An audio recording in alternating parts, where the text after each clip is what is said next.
नमस्कार, स्वागत है आप सभी को हमारी चैनल पर। आज मैं सुनाने जा रही हूँ लड्डू गोपाल की सच्ची सेवा की कहानी।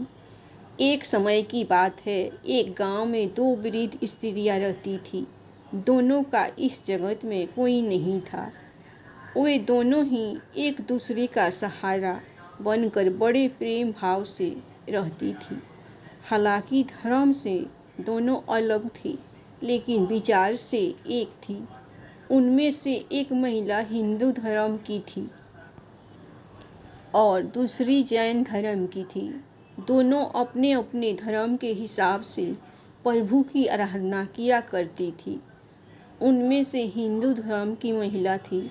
उसने अपने घर के मंदिर में श्री कृष्ण के बाल और स्वरूप लड्डू गोपाल को बड़े प्रेम भाव से विराजमान किया हुआ था और उन्हें प्रतिदिन एक बालक के भांति प्रातःकाल नहला धुलाकर सुंदर वस्त्र आभूषण आदि पहनाकर तैयार करती थी। वह उन्हें एक बालक के समान ही मानती थी, इसीलिए कहीं भी बाहर जाती उनके लिए फल खिलौने आदि चीजें लेकर आती थी और प्रेम पूर्वक उनको भोग लगाती थी। इसी तरह वे दोनों महिलाएं एक दूसरे के परस्पर सहयोग से अपना सुखमय जीवन व्यतीत कर रही थी। वो दोनों जब पूजा पाठ एवं सभी कामों से मुक्त होती, तब बचा हुआ समय एक दूसरे के साथ सुख दुख बांटते हुए व्यतीत करती थी। कुछ समय बीतने के बाद श्रावण मास में हिंदू महिला को तीर्थ यात्रा पर जाने का अवसर मिला। तब उसने अपनी अति प्रिय उस जैन धर्म की महिला से भी चलने के लिए कहा।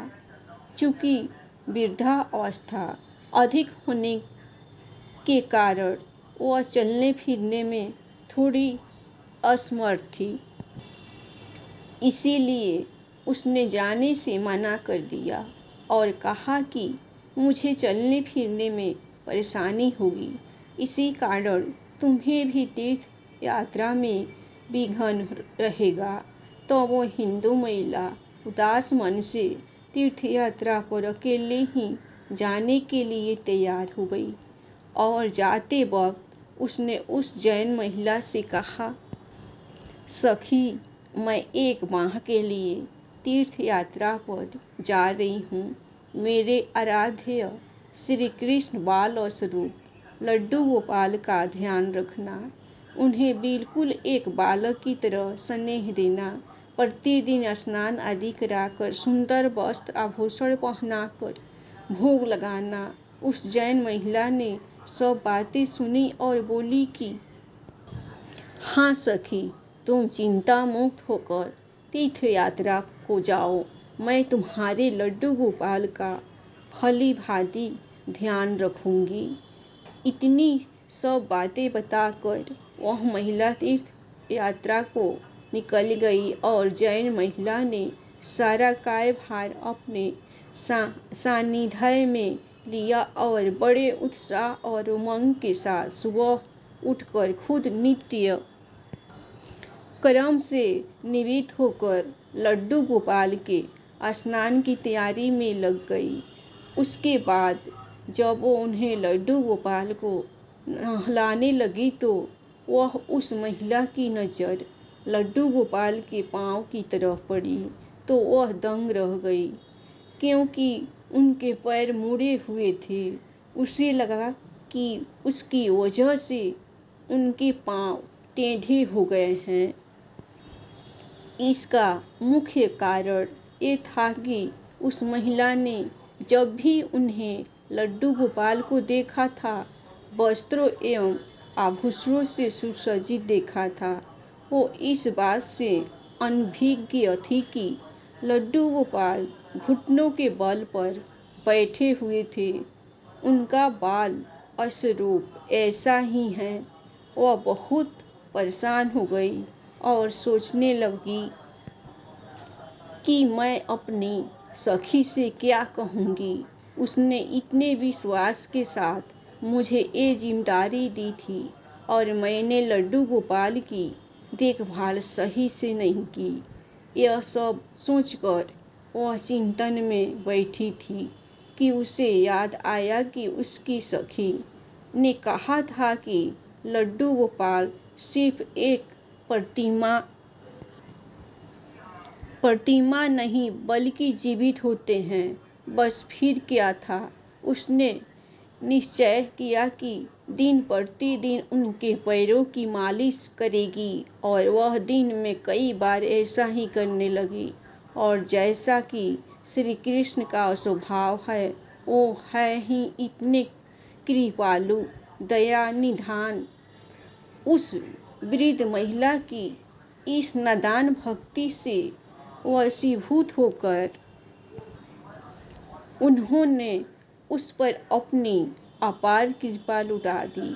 और एक दिन वह महिला रोज की भांति प्रातःकाल उठकर लड्डू गोपाल को नहलाने का प्रबंध कर ही रही थी कि उसकी नज़र उनके पैरों पर पड़ी। उसे देखा कि उनके लड्डू गोपाल के पैर ठीक हो गए हैं और यह सब देखकर वह वृद्ध महिला खुशी से फूली न समाई और इस सारा विधान सुनने के लिए अपनी सखी का बेसब्री से इंतजार करने लगी। कुछ समय पश्चात जब वह हिंदू धर्म की महिला तीर्थ यात्रा पूर्ण करके वापस आई तो सबसे पहले वो अपने लड्डू गोपाल के दर्शन को ललायित थी। और जैसे ही उसने लड्डू गोपाल को देखा तो आश्चर्य में पड़ गई। उसने देखा कि लड्डू गोपाल खड़े हुए थे। उसने सोचा कि शायद ये उसके लड्डू गोपाल नहीं हैं और अपनी सखी के पास जाकर ये सब पूछा। तब उस जैन धर्म की महिला ने सारा वृत्तांत उसे सुनाया। उसकी बातें सुनकर हिंदू महिला समझ गई कि ये सारा खेल उस मुरलीधर कृष्ण कन्हैया का है और दौड़ी दौड़ी लड्डू गोपाल के पास पहुंची और उनके चरणों में गिरकर बोली, हे मेरे कन्हैया, हे मुरलीधर, आपकी दया की कोई पराकाष्ठा नहीं है, आपकी कृपा का कोई सानी नहीं है। और फिर उस जैन वृद्ध महिला से बोली कि हे सखी, तू धन्य है, तुम पर श्री कृष्ण की ऐसी कृपा हुई है जो कोई कभी सोच भी नहीं सकता।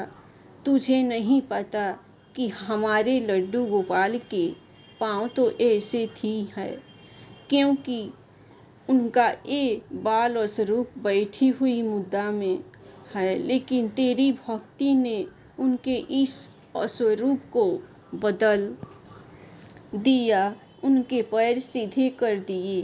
बोलो वृंदावन बिहारी लाल की जय, राधा रानी सरकार की जय। धन्यवाद। कहानी अच्छी लगी तो आप लोग लाइक सब्सक्राइब कृष्ण कन्हैया के लिए ज़रूर कीजिए।